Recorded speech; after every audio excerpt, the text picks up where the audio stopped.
সুপ্রভাত, শুভ সকাল প্রিয় দর্শক বন্ধু। ওই যে ত্রিশূলটা দেখলে, এই যে আমার অর্ধনারীশ্বর শিশুটির জন্য, ওর জন্যই এত আয়োজন। আজ ওদের গো অ্যাজ ইউ লাইক একটা প্রোগ্রাম রয়েছে চিলড্রেন্স ডে উপলক্ষে। আর প্রত্যেকবারের মতোই রাত জেগে কয়েকটা জিনিসপত্র বানিয়ে নিয়েছি। আর সঙ্গে সঙ্গে খুব ভোর, একদম কাক ভোর যাকে বলে, ভোর ভোর চলে এসেছি সাজাতে। প্রত্যেক বছরই এই দিনটাতে আমি ওদেরকে নিউ কোনো লুক দিয়ে থাকি। এটা সম্পূর্ণ আমার মনের থেকে আনা। যে কোনো কিছু আঁকার আমি চেষ্টা করি, যে কোনো কিছু বানানো, নতুন ক্রিয়েশনের চেষ্টা আমার সবসময় থাকে। সৌন্দর্যকে আরও বেশি ফুটিয়ে তোলার জন্য আমি অনেকটাই চেষ্টা করে থাকি। সঙ্গে তোমাদের পুরো প্রোডাক্ট ডিটেলস সমেত টোটাল মেকওভারটা দেখানোর চেষ্টা করলাম।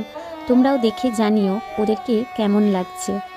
আর এই ধরনের কাজ করার সময় আমি যথাযথ শুদ্ধতা মেনটেন করার চেষ্টা করি।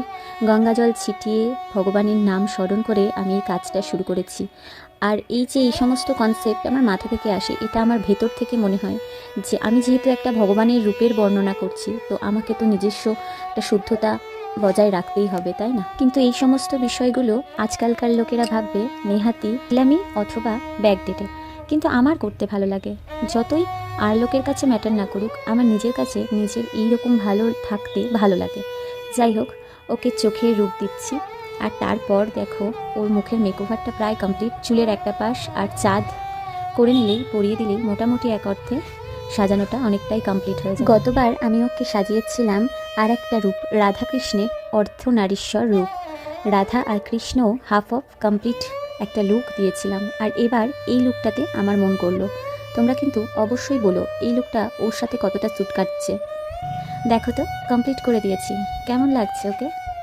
ও কিন্তু আমার বড়ই আদরে। কাস্টমার ততদিন অবধি কাস্টমার থাকে যতদিন অবধি ওদের সাথে সখ্যতা না জন্মায়। এতবার দিদি আমাকে ডেকেছে আর আমি ওদের সাজিয়েছি, এখন ওরা আমার অনেকটা প্রিয় হয়ে উঠেছে। তোমরাই একটু জানাও তো, এই যে হরপার্বতীর লুকটা ওকে কেমন স্যুট করেছে। অর্ধনারীশ্বর একটা পৃথিবীর জাগতিক আলো আধারের রূপ যেমন, তেমন কিন্তু একজন বিবাহিত স্ত্রী বা বিবাহিত পুরুষের জীবনের প্রকৃত সত্যতা নির্ভর করে এরকম একটা রূপের ভেতর। আমার তো তাই মনে হয়। প্রতিটা নারীর মধ্যেই পুরুষ বিরাজমান, প্রতিটা পুরুষের মধ্যেই নারীত্ব বিরাজমান। আর বিবাহের পর স্ত্রী যেমন স্বামী ছাড়া অসম্পূর্ণ, আর স্বামীও স্ত্রী ছাড়া কিন্তু অসম্পূর্ণই রয়ে যায়।